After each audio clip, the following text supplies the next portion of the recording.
اور سیرت کا بھی درس صرف اس طرح سے ریویژن کر لیتے ہیں انشاءاللہ. باقی اصل درس آئندہ دنوں میں باذن اللہ آپ کے سامنے پیش کیا جائے گا باذن اللہ. تو سیرت کے درس میں پچھلے ہفتے میں اللہ رب العالمین کی خاص توفیق سے ہم اور آپ نے غزوۃ الاحزاب یا غزوہ خندق کے بارے میں پڑھنا اسٹارٹ کیا تھا، شروع کیا تھا. اور اس غزوے کے بعد پس منظر آپ کے سامنے ذکر کیے گئے تھے کہ یہ غزوہ کب ہوا، کیوں کر ہوا، اور اس میں کافروں کی تعداد کیا تھی، اس کے اسباب کیا تھے، کتنے قبیلے کے لوگ آئے ہوئے تھے. یہ چند باتیں اللہ رب العالمین کی توفیق سے کیا ہے ذکر کی گئی تھی. ایک اہم بات آج موضوع سے ہٹ کر کے بالکل اختصار کے ساتھ کہ نبی علیہ الصلوۃ والسلام کی جو سیرت مبارکہ ہے، جو سیرت طیبہ ہے، یا آپ صلی اللہ علیہ وسلم کے جو غزوات ہیں، جو جنگیں ہوئی ہیں، ان چیزوں کو پڑھنا اور اس کو سمجھنا ایک انسان کی زندگی کے لیے بہت ضروری ہے. آپ یہ سمجھیں کہ اللہ تعالیٰ نے آپ پر یہ ذمہ داری دی کہ آپ قرآن کو سمجھیں. قرآن آپ کے لیے ہدایت کی کتاب ہے. آپ قرآن کو سمجھ نہیں سکتے ہیں جب تک کہ سیرت کا مطالعہ آپ نہیں کرتے ہیں. نبی صلی اللہ علیہ وسلم کی سیرت کو، جیونی کو، آپ کی بایوگرافی کو جب تک آپ اپنے سامنے نہیں رکھتے ہیں، اس کو پڑھتے نہیں ہیں، تب تک آپ صحیح طریقے سے قرآن کو سمجھ ہی نہیں سکتے ہیں. قرآن کیا بیان کرنا چاہتا ہے، اس کے معنی کیا ہے، اس کے مفہوم کیا ہے، اس کا مقصد کیا ہے، ان چیزوں کو سمجھنے کے لیے کیا ہے بہت ضروری ہے کہ آدمی سیرت کا مطالعہ کرے، سیرت کو اچھی طریقے سے اپنی زندگی کے اندر نافذ کرنے کی کوشش کرے. اسی طریقے سے سیرت ہمیں اور آپ، ہمارے اور آپ کے اندر کیا ہے مضبوطی پیدا کرتی ہے اور حالات کا مقابلہ کرنے کی صلاحیت پیدا کرتی ہے کہ کن حالات میں ہمیں کس طریقے سے رہنا چاہیے اور اس میں کیا تدبیر اختیار کرنی چاہیے. یہ ساری کی ساری چیزیں کیا ہے تو جو ہے سیرت کے دروس سے، سیرت کے بیان سے، سیرت کو پڑھنے سے کیا ہے ہمارے درمیان یہ باتیں واضح ہو جاتی ہیں، سمجھ میں آ جاتی ہیں.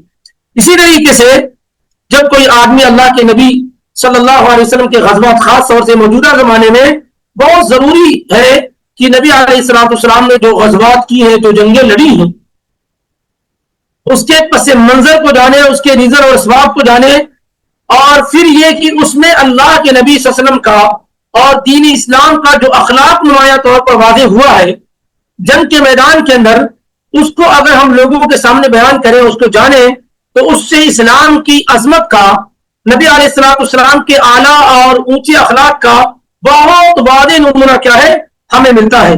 یعنی مثال کے طور پر ایک جنگ ہو رہی ہے اور جنگ ہونے کے درمیان ایک آدمی اپنے آپ کو سرنڈر کر دیتا اور کہتا میں آپ سے جنگ نہیں کرنا چاہ رہا ہوں، تو اب مسلمانوں کو یہ حکم دیا جا رہا کہ ایسے آدمی کو آپ قتل نہیں کر سکتے ہو.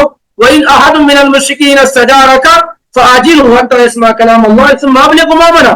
اگر مشرکوں میں سے کوئی آدمی آپ سے پناہ طلب کرے تو آپ اس کو پناہ دے دیں یہاں تک کہ وہ اللہ کا کلام سن لے، پھر آپ اس کو اس کے ٹھکانے تک حفاظت سے کیا ہے پہنچا دیں. اب آئین جنگ کی حالت میں اس طرح کی تعلیم کیا ہے بہت بڑے اخلاق کو نمایاں کرتی ہے اور دین کی حقانیت کو بیان کرتی ہے، اور یہ بتاتی ہے کہ اسلام کا مقصد یہ نہیں کہ خون خرابہ کیا جائے، لوگوں کو برباد کیا جائے، بلکہ اس جنگ کے ہونے کا مقصد یہ ہے کہ یہ جنگ ان لوگوں سے کی جاتی ہے جو سماج کے انتہائی زہر آلود لوگ ہیں، جن کی اصلاح اگر نہیں کی جائے گی تو پورے سماج میں گند پھیل جائے گا، خباثت پھیل جائے گی. تو اللہ تعالیٰ اور اللہ کے رسول کیا ہے ایسے لوگوں کو اس برائی سے روکنے کے لیے، معاشرے کو امن و امان کا گہوارہ بنانے کے لیے کیا ہے اس طرح کی جنگیں وغیرہ کرتے ہیں تاکہ دوسرے لوگ محفوظ انداز میں زندگی کیا ہے گزار سکیں. انہی میں سے آپ انشاءاللہ ہم پڑھیں گے غزوہ احزاب میں اللہ کے نبی علیہ الصلوۃ والسلام کے اخلاق کو، آپ کے کیریکٹر کو، اور آپ صلی اللہ علیہ وسلم کے بعد معجزات کو، اور کس طریقے سے اللہ کے نبی صلی اللہ علیہ وسلم نے اس جنگ کے اندر، اس غزوے کے اندر آپ دیکھیں کہ بغیر کسی خون خرابے کے جنگ بڑی آسانی کے ساتھ کیا ہے مکمل کر لی گئی، اور جو لوگ اللہ کے نبی صلی اللہ علیہ وسلم صحابہ کو مٹانے کے لیے آئے تھے وہ وہاں سے کیا ہے نکل گئے. ورد اللہ الذین کفروا بغیظہم لم ینالوا خیرا وکفى اللہ المؤمنین القتال وکان اللہ قویا عزیزا. اللہ تعالیٰ نے ڈر ڈال دیا لوگوں کے دلوں میں اور تیز و تند ہواؤں کے ذریعے سے کیا ہے مسلمانوں کی مدد کی اور اس طریقے سے وہ لوگ کمزور ہو گئے اور مدینے سے اپنے آپ کو بچا کر بھاگنا شروع کر دیے غزوہ احزاب اور خندق کے موقع پر.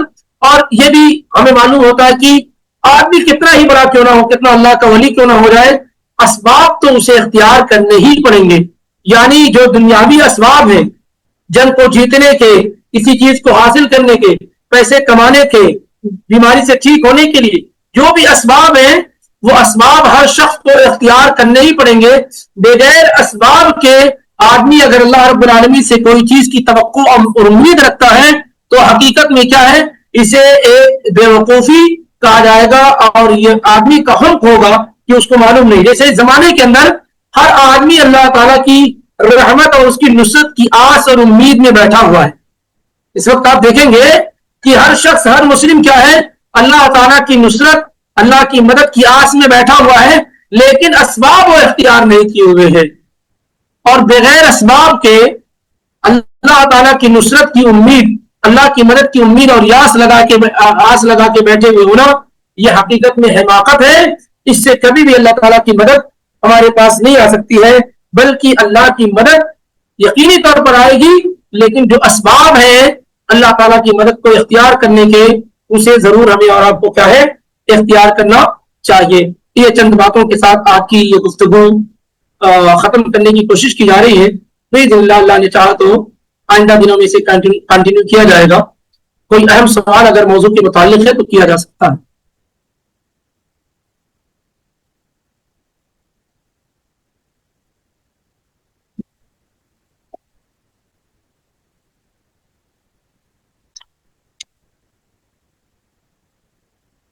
چلیے ایک دو سوال میں ہی کر لیتا ہوں. غزوہ خندق یا غزوہ احزاب جس کو کہا جاتا ہے اس جنگ کا ذکر کس سورہ میں کیا گیا ہے؟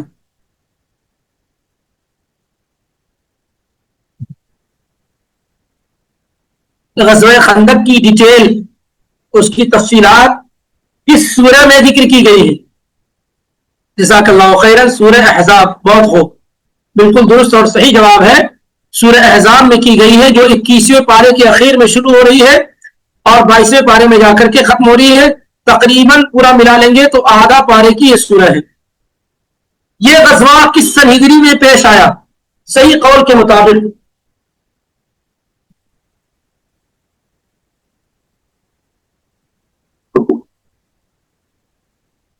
سن 5 ہجری میں.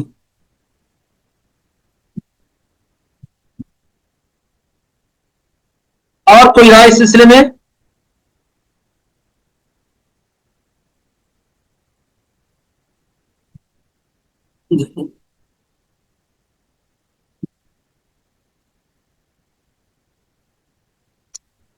بتایا گیا تھا کہ اس میں 4 اور 5 میں کیا ہے اختلاف ہے. کچھ لوگوں نے کہا کہ سن 4 ہجری میں اور کچھ لوگوں نے کہا کہ سن 5 ہجری میں. کس قول کو راجح قرار دیا گیا تھا 4 یا 5؟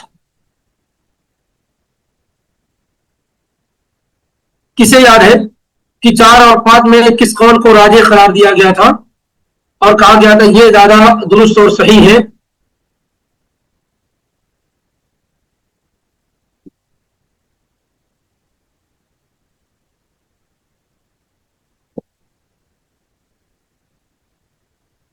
کون بتا سکتا ہے کہ 4 اور 5 میں کون زیادہ درست اور صحیح ہے؟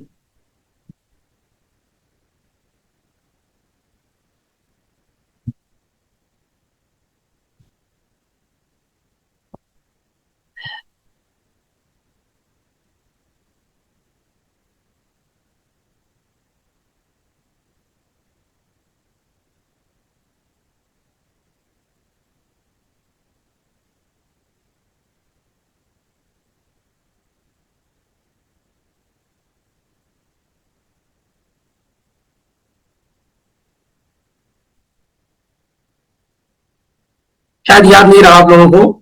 کہ بتایا گیا تھا کہ زیادہ درست اور صحیح بات شوال سن 5 ہجری والی ہے، اور امام بخاری وغیرہ کی رائے میں کیا ہے کہ شوال سن 4 ہجری میں ہے. 5 ہجری والی بات زیادہ درست اور راجح ہے. کافروں کی تعداد کیا تھی اس جنگ میں؟